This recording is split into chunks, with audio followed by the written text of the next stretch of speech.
শ্রিয়ান সান্ত্বনার তরফ থেকে আপনাদের সবাইকে নমস্কার। আজ আমি বানাবো মাগুর মাছের ভাপা। এই রেসিপিটা একটু অন্যরকমভাবে আজ আমি বানাবো। দেখতে থাকুন পুরো রেসিপিটা, আশা করি আপনাদের বেশ ভালো লাগবে। আর এইভাবে মাগুর মাছ রান্না করলে স্বাদটা কিন্তু হবে দারুণ, আর মুখে মাছটা দিলেই কিন্তু মিলিয়ে যাবে। আজকের এই রেসিপির জন্য আমি শুধুমাত্র মাগুর মাছের চাকা ইউজ করেছি। মাছটা খুব ভালোভাবে পরিষ্কার করে ধুয়ে নিয়েছি। এরপর আমি মাছটা আলাদাভাবে রেখে দেবো, আর এর জন্য আমি একটা মশলার পেস্ট বানিয়ে নেব। প্রথমেই আমি নিয়েছি ধনে গুঁড়ো। এখানে হাফ চামচ ধনে গুঁড়ো নিয়েছি, আর নিয়েছি 1/4 চামচের মতো জিরে গুঁড়ো। এরপর আমি নিয়ে নিলাম 1/4 চামচের মতো হলুদ গুঁড়ো, আর নিয়েছি সামান্য একটু নুন স্বাদ মতো। এরপর আমি নিয়েছি কিছুটা লঙ্কার গুঁড়ো, আপনারা নিজেদের স্বাদ মতো লঙ্কার গুঁড়ো ইউজ করবেন। এরপর আমি কিছুটা কাঁচা লঙ্কাও দেব, আর এখানে লঙ্কার গুঁড়োর বদলে আপনারা কাঁচা লঙ্কার পেস্টও ইউজ করতে পারেন। এরপর আমি নিলাম 1/4 চামচের একটু বেশি আদা বাটা। এরপর 1 চামচের মতো সর্ষের তেল দিয়ে খুব ভালো করে মশলাটা মাখিয়ে নেব, আর এরপর মাছটা এর সাথে মাখিয়ে নেব। দেখতে থাকুন পুরো রেসিপিটা। আর এই রকমই নতুন নতুন রেসিপি দেখার জন্য শ্রিয়ান সান্ত্বনা সাবস্ক্রাইব করে আমাদের পাশে থাকবেন। আর সাবস্ক্রাইব করার পর পাশে থাকা বেল বাটন অবশ্যই প্রেস করে রাখবেন, তাহলে আমার আপলোড করা রেসিপি কিংবা ভিডিও নোটিফিকেশনস আপনারা প্রথমেই পেয়ে যাবেন। যেহেতু ভাপা বানাবো তাই মাছটা কিন্তু আমি ভাজবো না, আর আজকের ভাপাটা কিন্তু আমি কড়াইতে বানাবো।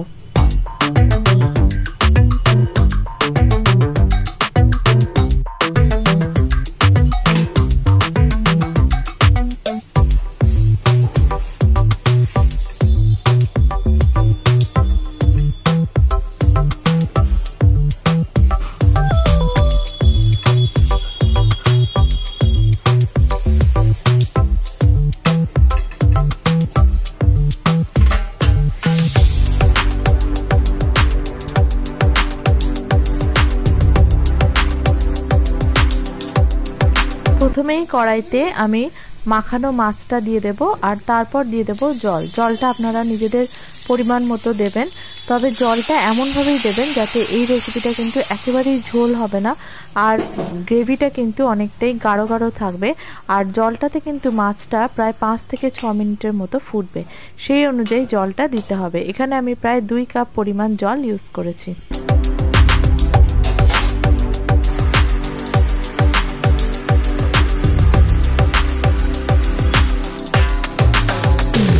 এবার চাপা দিয়েই পুরো রান্নাটা হবে, আর একদমই মিডিয়াম ফ্লেমেই পুরো রান্নাটা হবে। মাঝে দিয়ে দিলাম কয়েকটা কাঁচা লঙ্কা।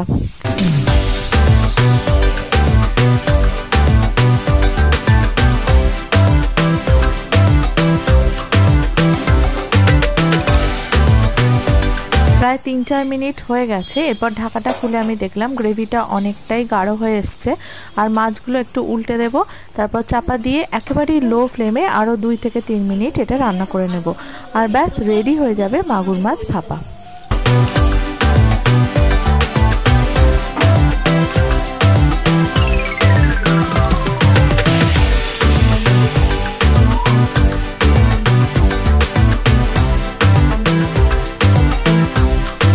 নামানোর আগে দিতে হবে অল্প একটু কাঁচা সর্ষের তেল, এটা কিন্তু মাস্ট।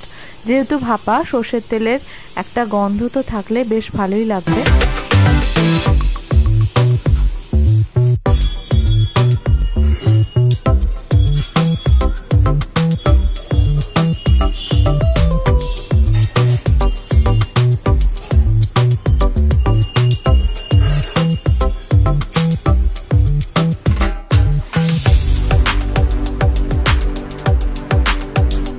গরম গরম মাগুর মাছ ভাপা সার্ভ করুন গরম ভাতের সাথে।